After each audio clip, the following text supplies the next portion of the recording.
Hello, everyone, and welcome back to another episode of Exercise is Bullshit. I'm your host, Logan Emmett Hurley. Bullshit, for those of us who are new to the podcast, stands for bodybuilding utilizing logical lifting and scientific heuristics to inform training. I am joined today by my good friend, longtime colleague, uh, semi-pro at one point baseball player and hockey player. If that's what we want to call it. Yeah, Yes. sure. Why not? Yes. Jake Picht joins us today. Jake is an exercise physiologist that works with me at my current company, Reform Fitness. We also worked together for probably, the last 8 years on and off So that was together. going to be my guess. I was actually thinking about Yeah. that literally 10 minutes before we hopped on this, and Yeah, I think it's that's been 8 wild. years. Well, good Probably old about 7 8 for years. sure, we'll say. Yeah, that's crazy. But Jake, why don't you introduce yourself? Tell us a little bit about your background, and then kind of give me the overview of how you got into fitness. And then what did that process look like? Growing up, sports, all of that stuff. Doesn't have to be the super in-depth version, but just kind of how you got into fitness as a career, and then how you got to where you are today.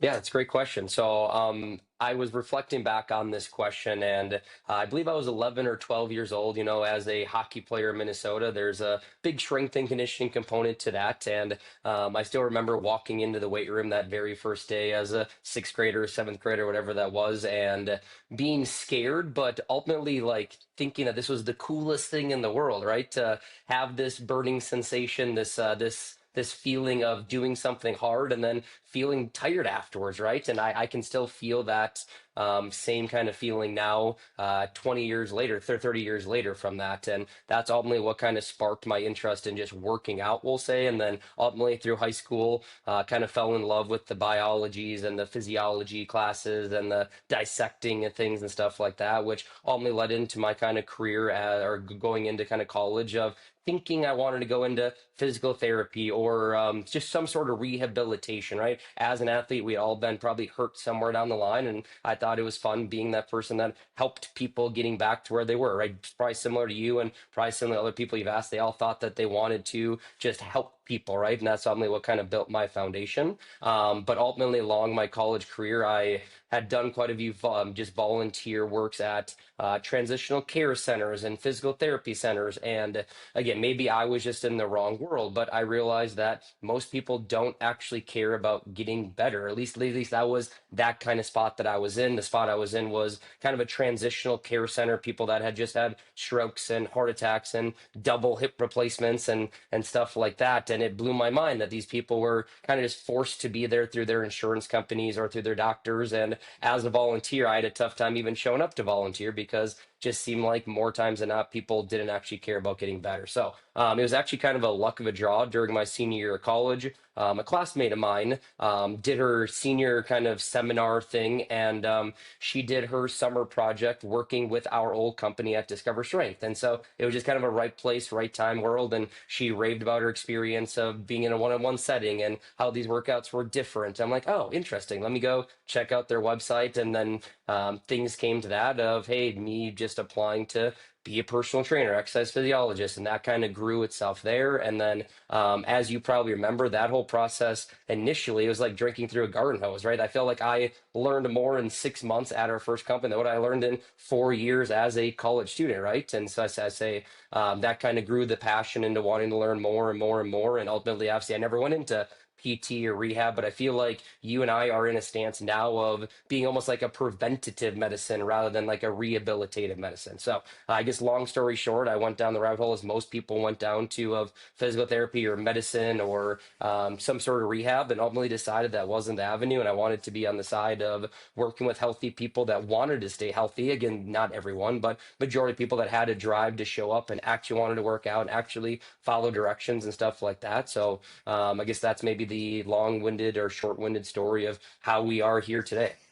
Yeah, I think that's a fairly common story. I mean, for me, it was, I kind of did the Van Wilder thing. I stayed in school for 5 years. Right. I did a victory lap, we called it. And my degree originally is actually in journalism. And like my Hmm. junior year, I added on a personal fitness minor because I really enjoyed working out. And I was like, well, Hmm. maybe if news doesn't work out or something, I can go into personal training. But I think especially at the place that we used to work at Discover Strength, there was a lot of those, like people who had thought they wanted to do PT or Hmm. OT or any of those that were maybe even strength and Yeah. conditioning or athletic training. And it's like, especially with the PT side of things, I can see how that can be super discouraging. Like, unless you're a high level, like working for the Timberwolves or something as their Right. PT, it's like you said, most of the people who come there really don't want to be there. Like, something bad has happened to them, and now Right. they have to do it, or their doctor's going to yell at them. And they usually only have, 8 sessions, 10 sessions, whatever it is, to get through Hmm. that process. So it's kind of like, how much can I force this person to do that doesn't want to be here in this time frame to get this benefit that they don't even really care about? And how Hmm. valuable is PT if somebody's not even participating? So I totally understand the draw to personal training for sure. And the Discover Strength methodology was definitely so different. For me, it was a long hiatus from college to getting into that field. So it was kind of, I guess I sort of unlearned all of that stuff anyways, just from Yeah. forgetting it from being in school. So it was cool to kind of go down that rabbit hole. And I agree. I mean, when I started reading, I started at a different place than Yeah. Discover Strength, and reading Arthur Jones stuff and Ken Hutchins stuff was like, oh my God, this makes so much more sense than anything I did learn in school, regardless of the anatomy and the physiology and all that stuff. Right. It just made intuitive sense. So I think that's where high intensity training certainly becomes appealing to people. As far as what you do right now, Yep. what's kind of the 30-second elevator pitch you would give as far as who your ideal client is, or people that you want to work with? Because obviously you're not just a personal trainer anymore and an exercise physiologist. You focus and Hmm. specialize in health coaching. So what's Hmm. kind of your new business pitch if you meet somebody that's someone that you might potentially want to work with? Yeah, so I mean, I think you mentioned the term "good old a health coach," but again, I would still I'd say at the foundation that we are still a personal trainer, we're still a exercise physiologist, we still understand all the benefits that just resistance exercise brings to the table, right? But then you and I also realize that we've worked with people for the last decade that never lost an ounce of body fat, never actually looked like they were gaining progress outside. Hey, their blood markers were better. They just felt like a better human being in doing it, right? But they never actually reached their goals of body composition or a certain weight or to be able to play with their grandkids, right? It was just, hey, I just know this is good for me. I'm going to keep doing it. So I would say in a perfect world, I want to work with a busy individual that doesn't need quite know where they want to start, but know they want to. Then how do we actually build a foundation of habits where once you and I don't see each other, you know how to make a dinner or make a lunch or how to move their body or how to get better quality sleep. And overall, let's just make a relatively high performing individual even a better high performing individual, I guess is my kind of answer to that question, Logan. Yeah, I think, especially with kind of the general clientele that we worked with for a long time together, it's you see these busy professionals that have a lot of their personal life figured out. And 100%. for us, especially at Discover Strength, it's all 22-year-olds.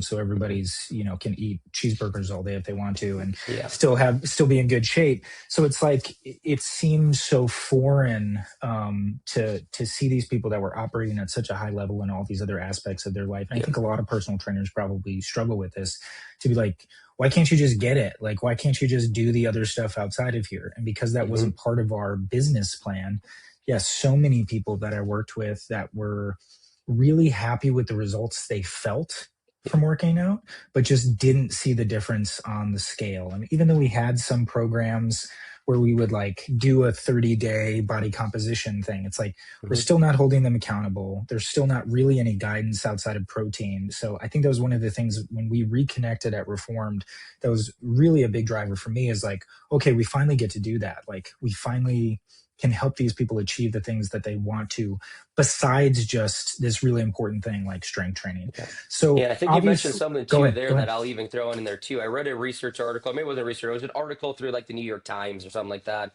2, 3, 4 weeks ago. And it was basically when we like write down our goals, there was like a 65% chance that like we would actually accomplish them. But then if we had someone else there to hold us accountable, whether it was a coach or a partner or a husband or a wife, right? Like that skyrocketed up to almost 90%, right? So it's we had a service to hold people accountable to their workouts. So again, they're going to do them 90% of the time. They might be sick, they might travel, but how about the other 162 hours in the week that we don't see them, right? How do we actually create a service to get them from their 66% or 0% up to that 90% frame? And we know that if we just replicate that week after week, like they're going to be a totally different human being after even 3 months of it, right? Yeah, 100%. That accountability piece in whatever aspect of the fitness business Hmm. you're focused on, right, is so important. And that's why our industry even exists, right? If everybody could just get up and work out on their own, we wouldn't need personal trainers. But obviously, it's a huge obstacle for some people to even have that accountability, and having something on their schedule is so important. So you Hmm. mentioned research, and obviously, we used to read a ton of research at Yep. our old job. We still read quite a bit of research at our new place, try to stay up on the latest Yep. literature, just with that kind of scientific mindset. I think humility is a big aspect and word that comes to For mind when sure. we think of like science based, right? And even though I don't really like that buzzword anymore because it's kind of been co opted by a bunch of Instagram bros, or evidence based, whatever it might be. I think having that mentality of, avoiding the Dunning Kruger effect, learning a little and then thinking you know it all, and realizing that, like, oh my God, there's so much other stuff to learn. So, with that in mind, what is something in the last maybe 3 to 5 years that, just from personal experience or literature or all the above Mhm. combined together, that you've taken a big, like, 180 turn on, as far as things that you used to believe pretty dogmatically that maybe you were Mhm. taught, and now you've changed based on just mounting evidence to the contrary? Yeah, I mean, so I actually had this conversation with one of our old coworkers. I had a call with Christian 2 weeks ago or something like that. And we love just shooting the crap, we'll say, on workout related exercise prescription. Hey, I have this going on. What should I do about this type of You stuff? can say And shit on here, Jake. okay, The gotcha. Okay, title is bullshit. exercise is bullshit. Anyway, we Yeah. are shooting the shit, Yeah. just working out and related. And we tend to do that. And I feel like this. I'm gonna answer this maybe one of two different ways. Maybe this wasn't quite the last 3 years, but for sure in those 5 to 8 years since like we've known each other, really one of two things is just how much exercise we actually need, as in resistance exercise. Right back in college days, you're the same way. It was a every single day because we felt like we were falling behind if we weren't pump and iron Monday through Sunday, right? So I would say how much exercise we actually need to build results or just maintain results. But then I think maybe even digging deeper that of just simplicity of my workouts, right? When I was a new trainer at Discover Strength, I was always after those certain cards that were called something nifty that were go, go, go, go, go, right? They were the pre-exhaust. They were the four sequences in a row. They're the pec fly to push-ups to dips to push-ups again, right? And I felt like that was the stimulus I needed to go the extra mile. And I would say specifically probably these last 5, 6 years, it's my workouts every week seem to be a little bit simpler, a little bit simpler, a little bit simpler. And it's more so on getting really good at the basics, right? A push, a pull, a hinge, a squat, and then working out as hard as I can, and then just keeping good form and double progression, right? So I would say it's just the pure amount of exercise and just how simple my workouts look now compared to what they looked like 4, 5, 6, 7 years ago. I'd say is my two simple answers back to that question.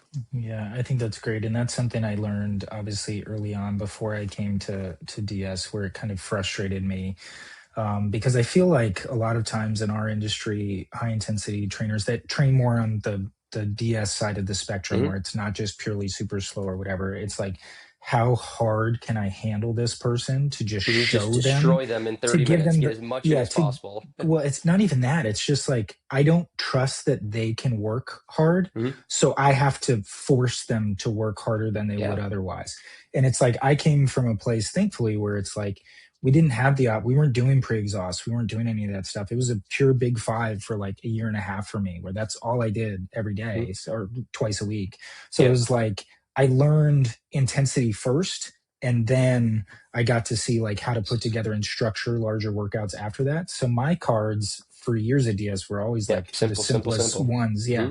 But I hated, and we've talked about this so many times just personally, like, I Hmm. fucking hated working with new trainers because they just want to murder you. And it's like, if you get me on one set of chest press the right way, and then you expect me to do dips and push-ups or pec fly or something right Hmm. after, you're an idiot because you can't do Yeah. both. Like, Yeah. especially if we're doing a rush factor or something where you're expecting me to go right next door and then you're like, come Hmm. on, move it. It's like, no, I just gave you everything on that other, like, Yep. you can't do both, bro. So that was always kind of a good education piece for new trainers too, is like figuring out how to actually gauge the client in front of you and realizing like, is this person faking intensity to make me happy and then we still have something for the next one, or is this one of those people where it's like I can trust that they're going to literally give their soul on Hmm. this exercise to me and then we don't have to do anything else.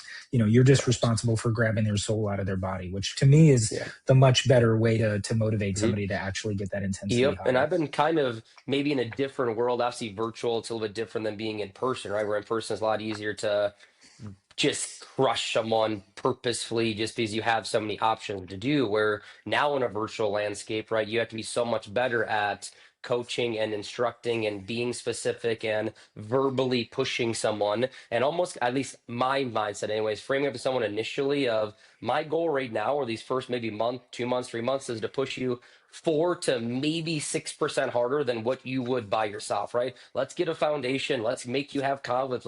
Let's make you feel good. Then yeah, I can come up with all the workouts in the world to push you 10, 15, 20% harder. But how do we just start with the foundation of good form, not using momentum, and just working a little bit harder than what you would by yourself? And people are going to be so much better off because of that too, right?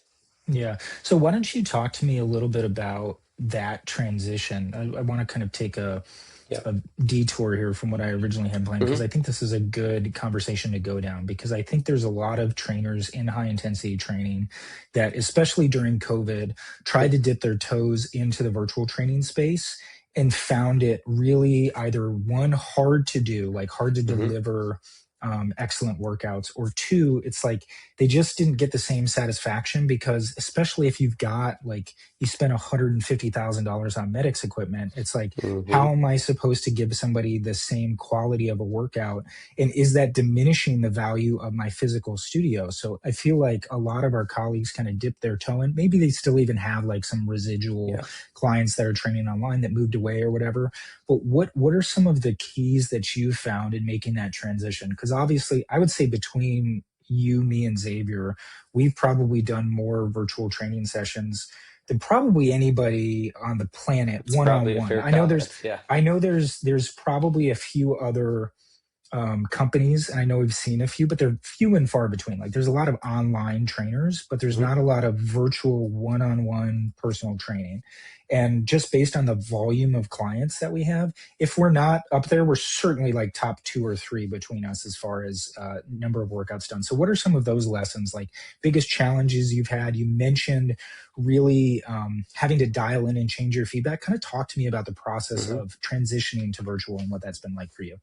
Yeah, I mean, one, it was a tough transition, right? If you had asked me pre-COVID if we would have been doing hundreds of thousands of virtual workouts in 5 years from now, I would have probably thought you were crazy, right? Because I thought the only way to do it was mano a mano in a studio, in a gym, in a garage, whatever it was, right? And obviously, shutdown taught us really quick that training someone is not only viable, but also a way to see great results that is a benefit for a trainer and a clientele, right? So I'd say number one is just having the conviction, right? I just feel like so many, whether it was studios or trainers, just shied away and never actually gave it their best effort. As dumb as that sounds, right? I just feel like people were and maybe still are caught up in the super slow, the medics equipment is the gold standard, this is the only way or the highway, right? Yeah, I don't think that's dumb because I think a lot of people thought that it was a short period, right? 2 weeks to Right. flatten the curve or Hmm. whatever. Like we Yeah. only have to do this for a little bit. It's a Yeah. filler. 2 weeks turned into 2 years, whatever it might be. But it's Hmm. like I don't even have to put that much effort into this because it's not going to be the long term. But please keep Hmm. going.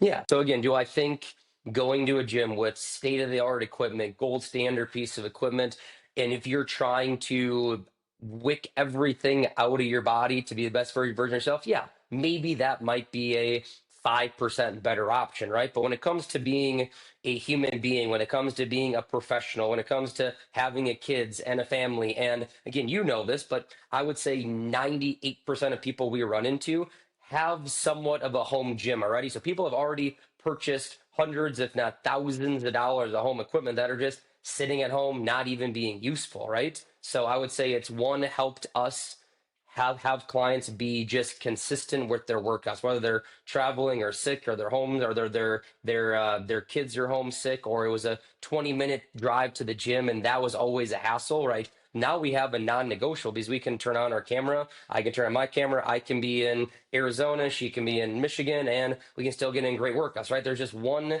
less resistance of why someone can't work out is probably one of my favorite things is it's just ease, right? And again, one of the main reasons people don't work out is sure they don't have time, they don't know where to start, and just how easy is it to start, right? And we're kind of solving all three of those things. So I'd say conviction in what we're doing, our ability to like learn on the fly, and number three, it's just being really good communicators and teaching someone how to work out in a virtual aspect. Like Zave and I had a call, maybe you were on this too, maybe not. We had a call with a physical therapist like 6 months ago, 8 months Yeah, I was ago, there for that. and I like remember he that. was had always been in person. He's like, well, I had two people that moved to California that still want to work with me, but like, how do I do this virtual thing, right? And that was in 2025, right? And people are still like, where do I tell them to put the camera? How do I tell them to adjust the camera, right? And we kind of went through that leg period together. So maybe we had a step up from all of these kind of new personal trainers or physical therapists, but again, we figured it out on the fly. We had conviction, and now I think you, Zave, and I are able to coach someone through a full body weight workout without any even doubting it, right? And maybe you'd say the same of 5 years ago, 6 years ago. You probably would have been like, well, just take the week off. I'll see you when you come back next week, right? Yeah, no, 100%. I mean, especially before virtual training was an option, that's kind of what we did. Or occasionally I'd have clients that would be like, hey, can you write me something while I'm Right. traveling? So, I think one of the biggest thing, you touched on so many good points there too, but I'm just thinking of, other studios. And specifically, I mean, we can talk about the last place we worked, right? There's a Hmm. huge amount of sunken cost fallacy in this kind of attachment to, I need a physical space. Specifically with DS, it was like wanting the most beautiful facilities in the world, and it has to Hmm. be the best equipment and all of these, and all those things are wonderful. And I love a great gym, but 100%.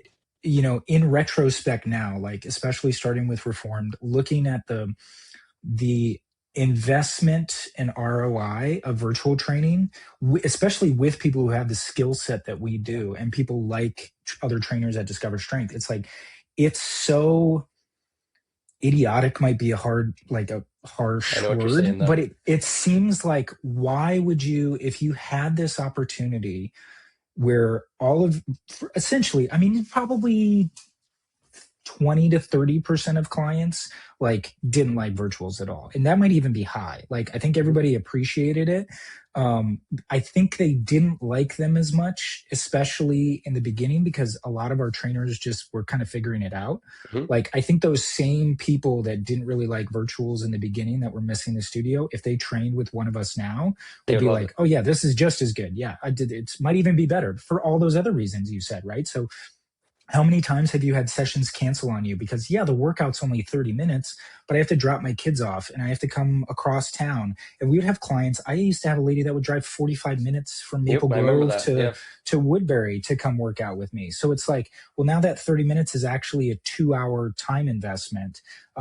So to remove all of that friction, and 30 minutes is literally 30 minutes. Like, you can hop on at, Hmm. what is it, 1:30 right now, and we're done at 1:59, and then you go back to life. Like, removing all those obstacles, which again, it just cracks me up, because we always talked about this in our old business. It was like, we have to remove friction, we have to remove all these things, and it's like, well, we did, and we found this great opportunity to do it, and then everybody Hmm. just gave up on it.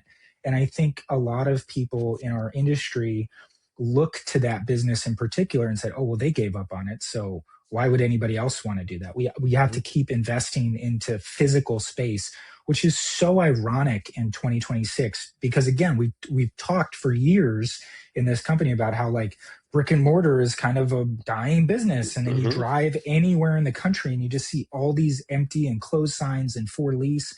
And it's like, man, if I'm gonna like, here are my options. I can, again, I think there's something to having a physical space just from a like people can walk by perspective, Yeah. right? But if you already have a physical space and you want to grow your business, well, you can grow your physical in person business and then invest all your other time and resources into growing an online business where you have zero overhead. You can afford to pay your employees more because of Yep. having zero overhead.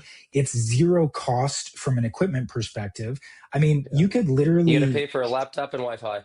yeah, and it's Literally. like it for clients even like there's so many things that we talked about. I remember when we were going through this process where it's like, well, why don't we just like curate a package for them? Like they could even pay us for the equipment that we're going to send to them. So now we Hmm. don't even have to buy equipment. We're actually making money on selling equipment, which I think could be something that, Reformed eventually does in the future as we grow Yep. too. It's like, buy this dumbbell set from our website, we get a small kickback. Buy this bench, we get a kick, like, or we Hmm. cultivate some kind of package like that together. So even just saying it out loud, it's like, why would anybody open a fucking studio anymore? I have no Hmm. idea. So all of those things were just kind of jumping out to me as you were talking about that.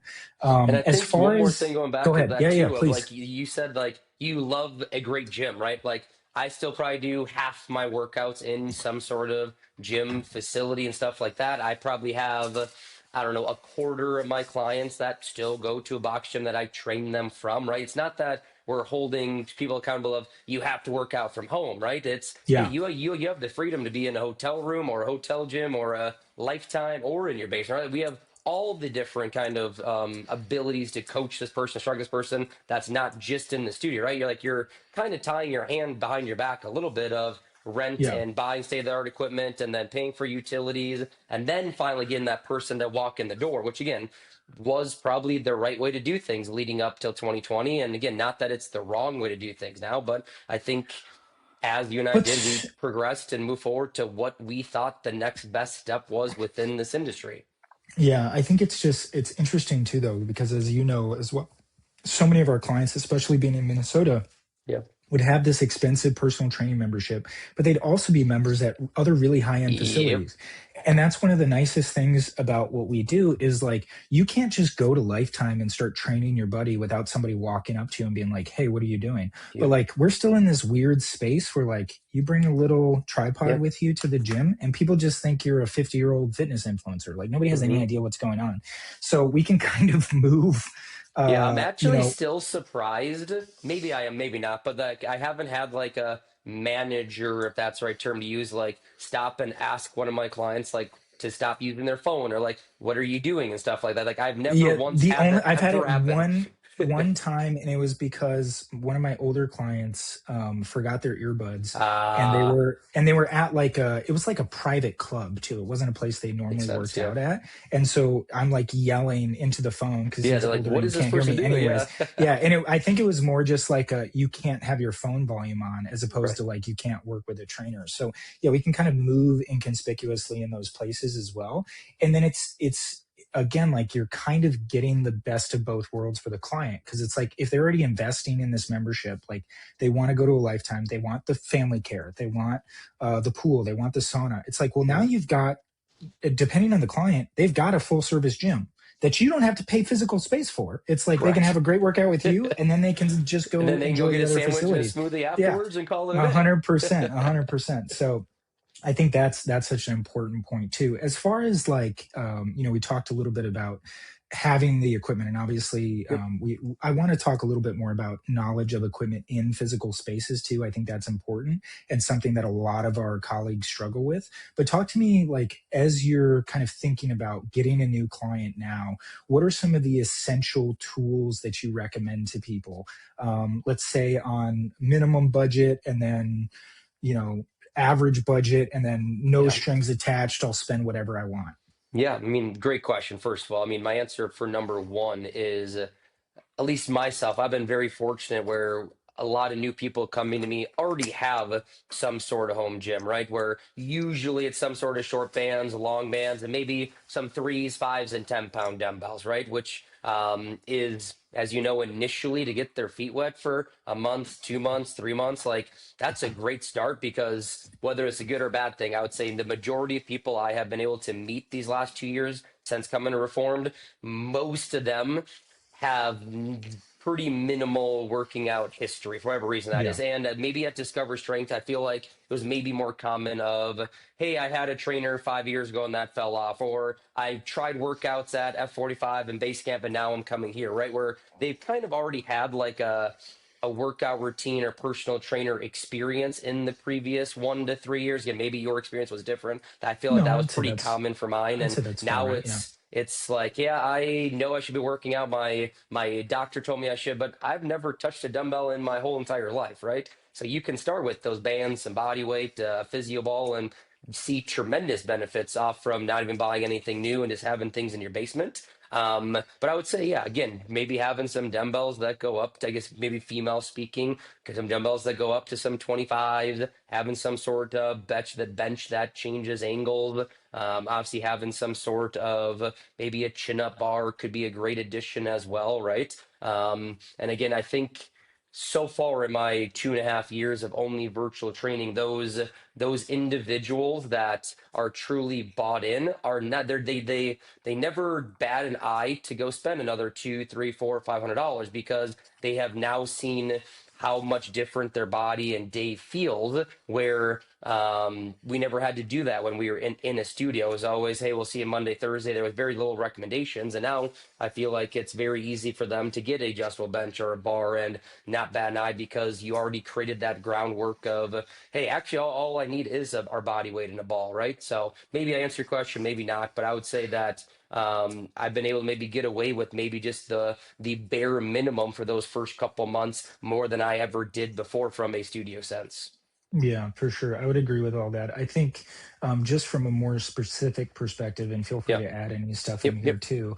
I mean, we have all this stuff on our website as well. If people are interested, and they usually ask if they're getting serious Correct. about it, like what else should I get? So something like adjustable dumbbells, right? Like power Mhm. blocks are great. Yep. If you've got the money to buy, fixed hex dumbbells, I think that's awesome. But the power blocks All are a right. great tool. The adjustable benches, you get a Flybird bench for 80, $100. I Yep. think you can get a full, like I always tell people 95% of the exercises you could ever want to do, you could get for about $600 if Yep. I think that's you a are fair comment. including the power block dumbbells in that, and that's like 400 right there. So everything else you get, if you want to just get like the starter set, we're just talking whatever loose dumbbells you have around the house, but you don't have any bands, that's like $50 to get the Hmm. loop bands and then the long bands. And then I think on the higher end, like I've got, one of my clients was having a lot of knee issues, and Yep. he was Correct. willing Yep. to invest in a leg Leg extension leg curl. extension. So he has Yep. a leg extension leg curl in his house that he bought from a company that I really like, that I always link in my podcast, called Temple of Mhm. Gains, that sells Yep. awesome home equipment. I mean, I would say the thing, like if somebody came to me and they said, what is one piece of equipment that I could get that would really change my workouts? I would say some kind of digital home gym. I have a Like a Spedience. I tonal or really something. like it. Expedience, you're Yeah, saying? Yep. tonal's Agreed. super expensive. It's like 5 grand. But again, if you have the money, go for it. I have a few clients that use tonal and love it. I personally have a Spedience. I have no affiliation with them. I really like it a lot. And it's, if you know how to use it, it's got a Hmm. ton of advantages. You can do, heavy eccentrics, heavy concentrics. Like it's a really cool tool. But besides that, like, if you want to buy a functional trainer, if you want to buy a Yep. leg prep, like you can go as crazy Hmm. as you want. But I think And that the nice thing five to about six that hundred too, dollar right, range is is probably about that average for most the people. majority of our individuals, right, aren't trying to get on stage for a bodybuilding show, right? The majority of our Yeah. clients just want to be functional. They need to increase their bone mineral density, and sure, maybe they want to lose some weight, right? And you can get away with those bare essentials 99% of the time and see really, really, really, really good results, right? Yeah, 100%. So I want to talk a little bit about um, just knowing equipment in general, because I think this is something that a lot of our colleagues probably struggle with because there's such, for lack of a better word, like Nautilus and Mm, Medex snobs. Like if it's not Nautilus, if it's not Imagine or whatever, or Hammer Strength, it's like, mhm. I won't even touch Oh, it. The this stuff strength curve sucks. is Yeah. dog shit. Like, oh, how Hmm. dare you use Matrix equipment? And I'll be honest, I don't love Matrix, but Yeah. like I think it's so important if somebody decides to get into this space. I'll say this about myself because I'm not, Sure. I think we all have imposter syndrome sometimes. I definitely have it sometimes, but I would put my knowledge of machine equipment above Yep. basically 99% of the world. Like you walk into a gym I've never seen before, and I will know within reason your relative seat Yep. settings for the machine, what the strength curve feels like. Hey, this leg press is going to feel really heavy off the bottom. So Hmm. we're going to use our hands on our knees to start because I've been to so many gyms and I've been doing it for so long. So I think if somebody wants to get into this space, it's important not only to expand your horizons of like different exercises people can do from home, but you're going to have people that are going to want to work out in gyms. And if you've never used a Body Masters pull down at some Hmm. random gym in Iowa that's from the 1980s, like you're going to look like an idiot because they're going to give you the weight increments and you're going to guess something and it's going to be way too heavy Yeah. or way too light. And then you're going to spend a bunch of time adjusting it. And that's going to happen regardless. But if you don't at least have a general idea and feel of one, your client, how capable they are, and two, what these machines feel like if all you've ever used is Medex, you're going to be screwed if you try to train somebody in a Planet Fitness. Mhm. Um, but like I've trained so many clients at Planet Fitnesses, I know you have too, where it's Yep. like I know all their life fitness stuff that they have. So it's like we're going to this setting, and because I've trained four other people, and I know you're only 5'4", your seat's going to I go a know little it higher. is. Like having that experience is so invaluable if you want to get into the online space. And I think when clients make that transition too, again, this is not to say that machines are better than dumbbells and free weights, but I personally like, just from an efficiency perspective, if Correct. somebody has access to a Planet Fitness or something, God, you can get in so much more stuff because it's all Mhm. selectorized. And is it Medics? No. But are they going to get a great workout? 100%. Any thoughts on that as far as like equipment goes and Yeah, I mean, a couple exposing comments. yourself? I mean, one, I definitely agree that you are arguably one of the best at just knowing pieces of equipment. I will double down and definitely comment back on that. But yeah, 100%. I think um, I was probably a little bit, maybe not quite as bad as some of these other gym owners as being a MedX snob or whatever term you use, right? Where it was whenever I was traveling or whatnot, I maybe just decided not to work out, or I had to go to a place with pendulum and MedX piece of equipment. I thought that was the only way to do it, right? That was just kind of how I was brought up, per se, within this industry. So, I mean, I was a little bit blinded to how good of a workout you can get that aren't on MedX and Nautilus and pendulum piece of equipment. So, I mean, I'll throw that out there. But then again, I think since I left the studio space, I feel like I have like rekindled my like passion to just like try things. And what I mean by that is to go to this gym or that gym, or I'm in St. Louis and I'm gonna go try some random gym there, or some random gym in Phoenix. And like again, as you talk about, it's I was able to learn a lot on seat settings and strength curves and weights about all these different brands because I didn't feel like I had to use a MedX piece of equipment. Sure, are they the strength curve grid on them? Yeah, 100%. But you can still get in a great workout. And again, we could talk about it before is most of our clients are looking for longevity. And we talk about it a million Yeah. times. The tool is a lot less important than how we actually utilize that tool, right? So yeah, I feel Yeah. like I can look at 90% of pieces of equipment now and give a relatively decent guess on load and seat setting. And this cadence won't really make sense because of how that strength curve is set up. And obviously, our clients have all the confidence in us because of that, where we can just look at something and just do it, right? And I think I hear it a lot from our clients, at least lately, of I just love how I don't have to think about what to do. You just tell me what to do, right? We take that out of their hands, and the more knowledge we have on these specific pieces of equipment, the less thinking that person even has to do as well, right? And they can just worry about working hard, following directions, and just getting in a great workout, right? Yeah, 100%. And you hit on a great point there too that I didn't even mention earlier with cadence specifically. Hmm. Like if you're one of our colleagues that is a super slow facility and you think you're going to show up at a Planet Fitness and do 10-10 on everything, Yeah. like good luck because Yeah. those strength curves are not built for that. So Correct. adaptability with figuring out how somebody's moving, how far back they can get on the machine that maybe you've never Hmm. seen before from a seated row perspective or whatever it might Yep. be.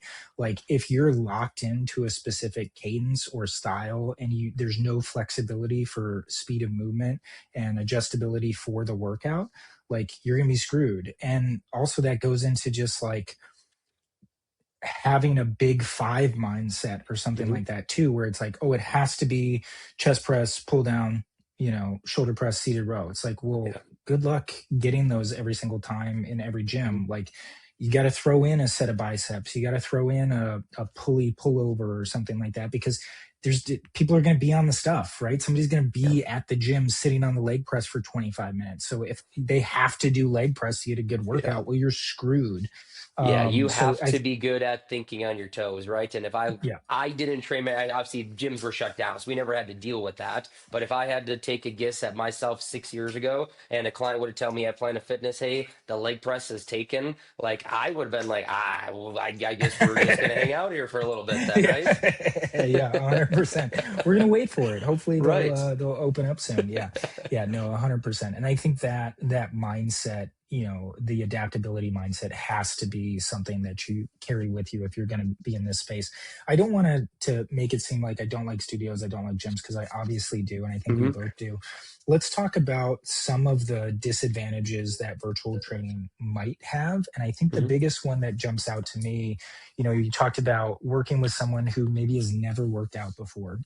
There are certainly times where it's like, fuck, I really wish I could throw this person on a medic's leg press because I know that I could adjust their range of motion. I could Yep. adjust the weight to be, maybe they can barely do body weight squats. So to have the Yeah. ability to put 40 pounds on a medic's leg press is awesome because somebody can feel like they're accomplishing something. Hmm. And I think we get a lot of people. I know I have a client that has MS. I have Yep. clients that are Yeah. overweight and have diabetes. Like there's mobility issues that are involved, especially if somebody doesn't have any equipment. And some people, not everybody, but some people are really stubborn about buying stuff. Hmm. And it's like, if you have a lot of mobility issues and you're not willing to invest in equipment, like it makes our job a lot harder. Are there any other disadvantages that you've kind of noticed being in the virtual Yeah. space? Yeah, I mean, I'm gonna throw in the that too, but also I feel like I've met people down the line that they might be 56 years old that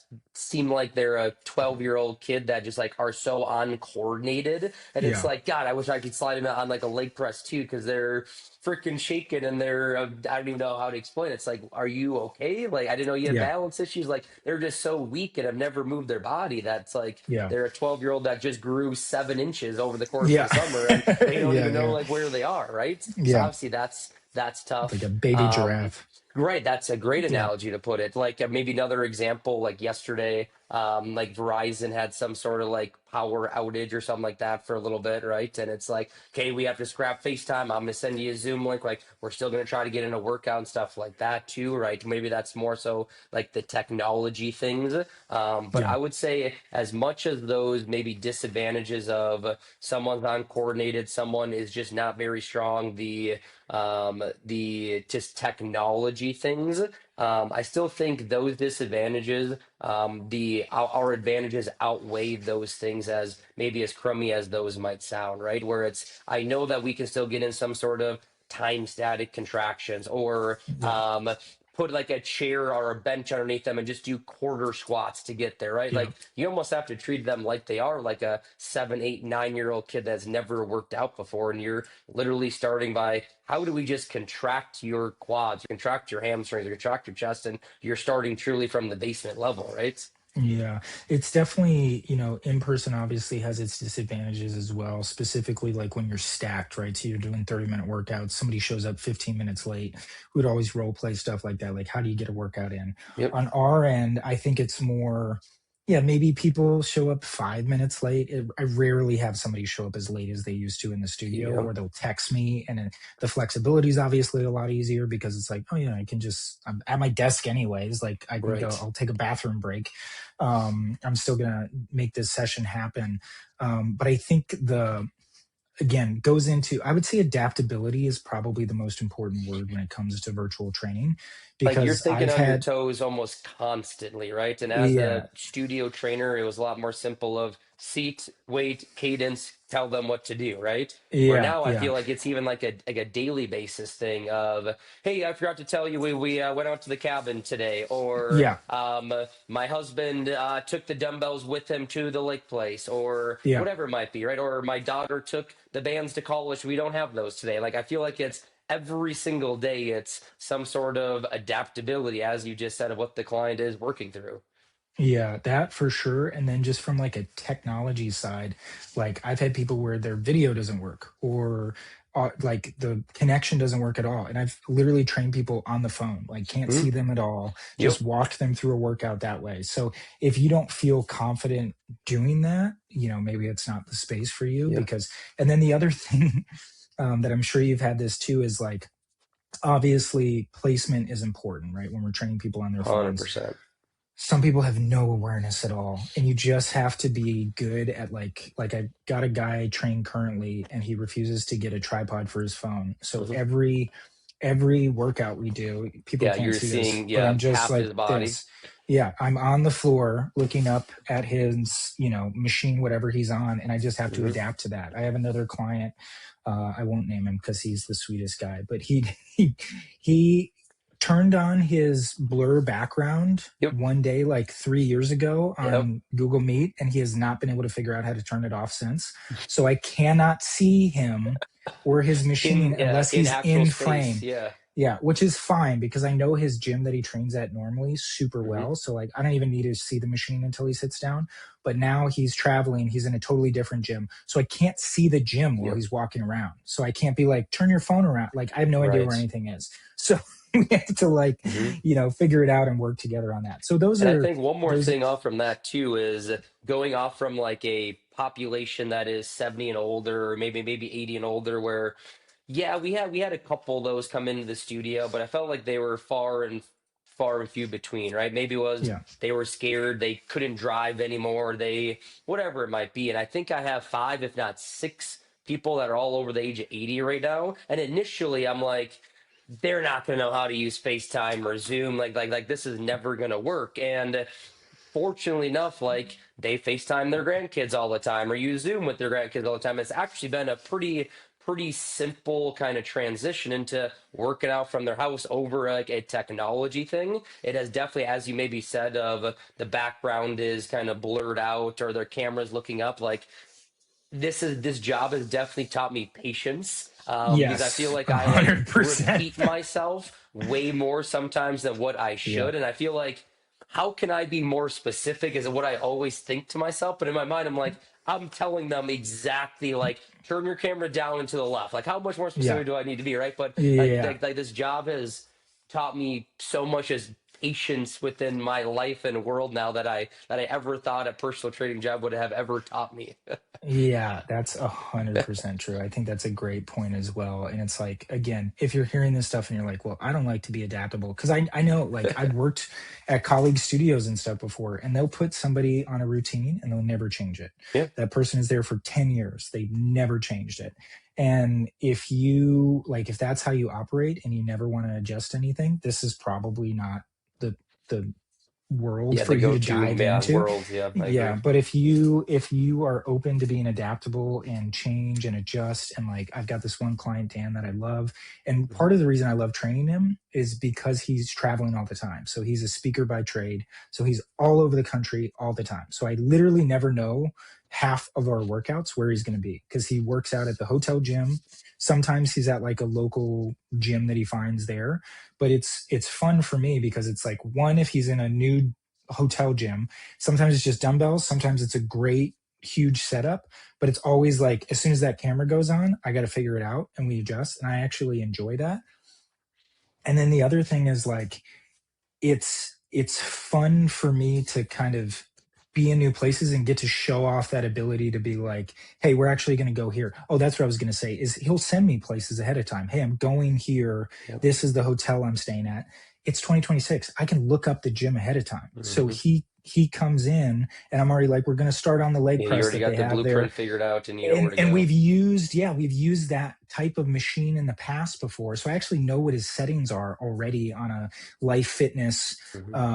leg press. I roughly know his weight and what it's going to be, so I think that having that skill really adds to the expertise from a client's perspective. If they're like, man, my trainer knows his shit, like I didn't even know what this gym was going to look like. How did he know what Yeah. it was going to look Yep. like? So if you like that ability of like constantly thinking on the fly and being engaged, and I Mhm. think that's something I struggle with sometimes virtually, is like it can seem redundant, Yeah. kind of doing the same thing. But if you have those clients, which you inevitably will if you get into this space, Hmm. it really forces you to stay on your toes and to be present. And I think that's one of the most Yeah. important skills you can have with a client, is just being Hmm. I present. think that's such an important comment. Like, I can think back of numerous DS trainers that had came and left, right? And one of the big reasons I felt like I heard all the time was it was redundant. It was the same thing over and over again, right? And yeah, I feel like if you're in the same 1,800 square foot facility with the same things, with roughly the same workout routines, like, yeah, I definitely feel for you. And